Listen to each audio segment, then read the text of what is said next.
Ahead of NSE's IPO listing, a lot is unfolding. According to Economic Times, NSE is reportedly offering to pay SEBI $118 million to settle a case ahead of its IPO. And on the other hand, the unlisted shares of the National Stock Exchange traded to an all time high of 2,100 on May 26. So, why is NSE paying SEBI? What does this mean for the long delayed IPO? And why are unlisted NSE shares hitting an all time high? We break it all down for you in this video. As per the sources, the capital markets regulator SEBI and NSE have begun discussions to settle the long-running co-location case.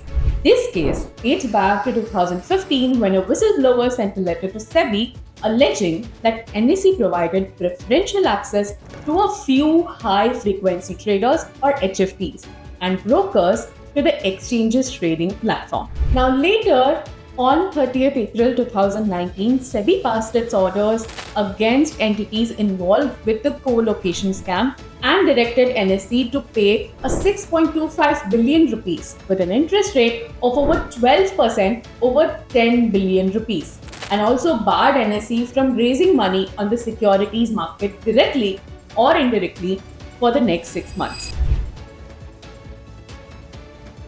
Now, year after year, we see IPOs being announced and the opening bell being rang for many companies in the NSE, while NSE itself has been trying to list itself for many years. But this SEBI case has held it back. Now, while all of this was unfolding, NSE's unlisted shares have hit an all-time high of 2,100 rupees.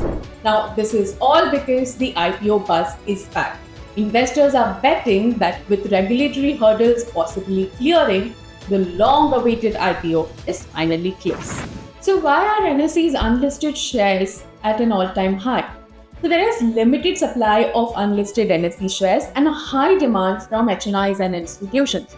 So when the scarcity is added to the IPO anticipation, the result is a price boom. With the settlement now on the table, expectations are that SEBI might greenlight the IPO very soon.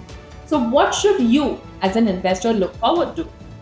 See, NSE is a monopoly player in the equity derivatives. It is massively profitable with strong cash flows, but regulatory scrutiny and past governance lapses are still a big concern.